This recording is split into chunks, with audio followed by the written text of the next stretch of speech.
ನಮಸ್ತೆ ಟಿವಿ 20 ಕನ್ನಡ ವಾಹಿನಿಗೆ ಸ್ವಾಗತ.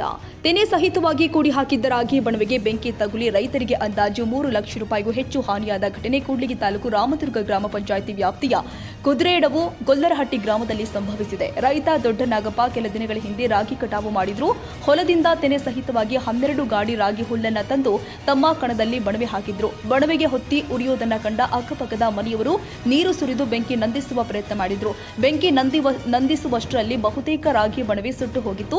ಅಳಿದುಳಿದು ಹುಲ್ಲಿಗೂ ಹೊಗೆ ಆವರಿಸಿಕೊಂಡಿದ್ದು ಅದು ಕೂಡ ಉಪಯೋಗಕ್ಕೆ ಬಾರದಂತಾಗಿದೆ. ಬರಗಾಲದಲ್ಲೂ ಕೂಡ ಕಷ್ಟಪಟ್ಟು ಬೆಳೆದ ಫಸಲು ರೈತನ ಮನೆಗೆ ಸೇರಿದಂತಾಗಿದೆ. ಮೋಡ ಮುಸುಕಿದ ವಾತಾವರಣವಿದ್ದ ಕಾರಣ ರಾಗಿಯ ಒಕ್ಕಣೆ ಮಾಡಿರಲಿಲ್ಲ. ಮುಂದಿನ ವಾರ ಒಕ್ಕಣೆ ಮಾಡುವ ನಿರ್ಧಾರ ಕೈಗೊಂಡಿದ್ವಿ. ಆದರೆ ಬೆಂಕಿ ತಗುಲಿ ಕೈಗೆ ಬಂದ ತುತ್ತು ಬಾಯಿಗೆ ಬರದಂತಾಗಿದೆ ಅಂತ ರೈತ ನಾಗಪ್ಪ ಬೇಸರ ವ್ಯಕ್ತಪಡಿಸಿದ್ದಾರೆ.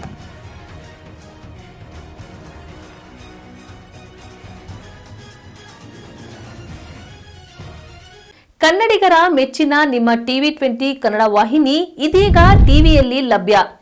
ಕರ್ನಾಟಕ ಮತ್ತು ದೇಶ ವಿದೇಶದ 360 ಡಿಗ್ರಿ ಸುದ್ದಿ ವಿವರವನ್ನ ಪಡೆಯುವುದಕ್ಕೆ ಟಿವಿ 20 ವಾಹಿನಿಯನ್ನು ಲೈಕ್ ಮಾಡಿ, ವಿಡಿಯೋಗಳನ್ನು ಶೇರ್ ಮಾಡಿ, ಕಮೆಂಟ್ ಮಾಡಿ, ಸಬ್ಸ್ಕ್ರೈಬ್ ಮಾಡಿ.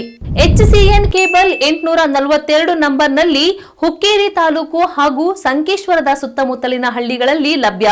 PCN ಕೇಬಲ್ 129 ನಂಬರ್ನಲ್ಲಿ ಹಾರುಗೆರೆ ಸುತ್ತಮುತ್ತಲಿನ ಹಳ್ಳಿಗಳಲ್ಲಿ ಲಭ್ಯ. ರಾಯಬಾಗ್ ಡಿಜಿಟಲ್ ಚಾನೆಲ್ ಕೇಬಲ್ 80ನೇ ನಂಬರ್ನಲ್ಲಿ ರಾಯಬಾಗ ತಾಲೂಕಿನ ಸುತ್ತಮುತ್ತಲಿನ ಹಳ್ಳಿಗಳಲ್ಲಿ ಲಭ್ಯ. UDCN ಕೇಬಲ್ ನೆಟ್ವರ್ಕ್ ಉಗಾರ ಸುತ್ತಮುತ್ತಲಿನ ಹಳ್ಳಿಗಳಲ್ಲಿ ನಿಮ್ಮ ಟಿವಿ 20 ಕನ್ನಡ ವಾಹಿನಿಯೂ ಲಭ್ಯ.